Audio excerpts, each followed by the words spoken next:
আসসালামু আলাইকুম ওয়া রাহমাতুল্লাহ। প্রিয় দিনী মুসলিম ভাই ও বন্ধুরা, ইতিমধ্যে আপনারা স্ক্রিনে একজন ব্যক্তির একটি ফেসবুক পেজ দেখতে পাচ্ছেন।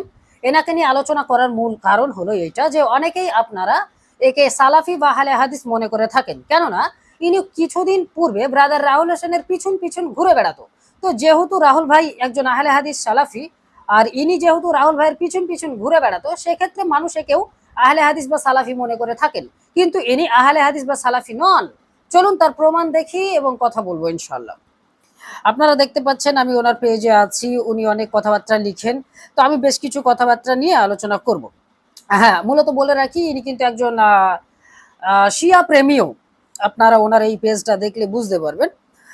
তো বিষয় হচ্ছে যে দেখুন, আমি যেটা দেখাতে চাচ্ছি এই যে এখানে একটা পোস্ট দেখতে পাচ্ছেন, কিছুদিন আগে আপনারা দেখেছেন যে এসবি শাকিল আহমেদ ভাই এবং ওনার সঙ্গে আরো দুই একজন ছিল, ওনারা একজন তথাকথিত জাল হানাফি মুফতির কাছে গিয়েছিলেন, রাকিবুল ইসলাম। তো তিনি আমাদের সেই ভাইদের সঙ্গে একটি জঘন্য আচরণ করেছেন, তাদেরকে করে মারধর করার মতো জঘন্য কাজ করেছে, সেই করেছে।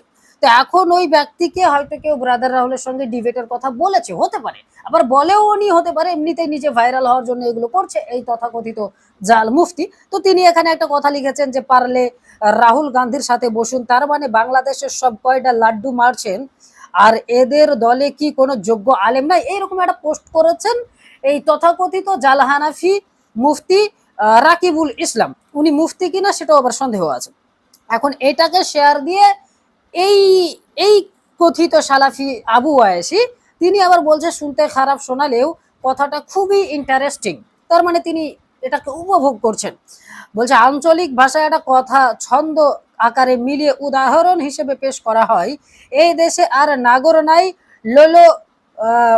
আপনারা দেখতে পাচ্ছেন আমি উচ্চারণ করছি না, তো এই যে আপনারা দেখতেই পাচ্ছেন না পড়ি, তো এইরকম ভাবে একটা কথাবার্তা লিখেছে। তারপরে দেখুন শেষের লাইনে লজ্জা শরমের কি লিখেছে দেখুন, মানে এ কতটা অসভ্য, মানে চিন্তা করুন।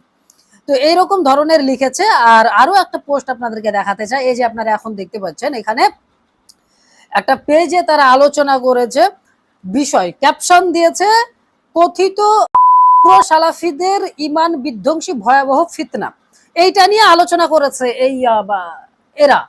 তো এখন মূলত বিষয় হচ্ছে যে আমি একে নিয়ে ভিডিও এই জন্যই বানালাম যে অনেকেই মনে করেন এ ভণ্ড আহলে হাদিস বা সালাফি, কিন্তু বিশ্বাস করুন কোশ্চিন কলেও তিনি আহলে হাদিস বা সালাফি নন, বরং তিনি একজন লেবাসধারী শয়তান রূপী মানুষ।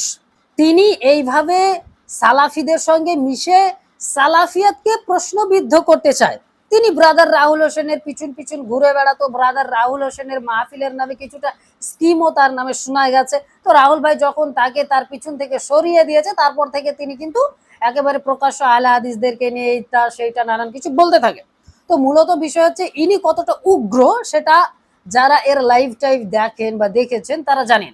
আগে আমিও মোটামুটি একে মনে করতাম যে হ্যাঁ, যেহেতু রাহুল ভাইদের সঙ্গে থাকি তিনি হয়তো ভালো মানুষ হবেন, আহলে হাদিস ভালো জ্ঞান ট্যান রাখেন, এরকম মনে করতাম। তো কিছু কিছু বিষয় নিয়ে লাইভ করতো, তখন দেখতাম। তো তখন দেখতাম যে একজন একটা বিষয় নিয়ে আলোচনা করছে, হয়তো দেখা হলো হানাফিদের সঙ্গে একটা বিষয় নিয়ে আলোচনা করতে চাচ্ছে। এখন কোনো হানাফি যদি ওখানে যুক্ত হয় তাহলে কথা বলার কোনো সুযোগ নেই, মানে এটা সেটা বলে তুচ্ছ তাচ্ছিল্য করা, এরকম ধরনের একটা চরিত্র এর। মানে এ নিজেকে সব জানতা গামছাওয়ালা মনে করে, কতটা উগ্র যারা একে মোটামুটি চিনেন তারা জানে।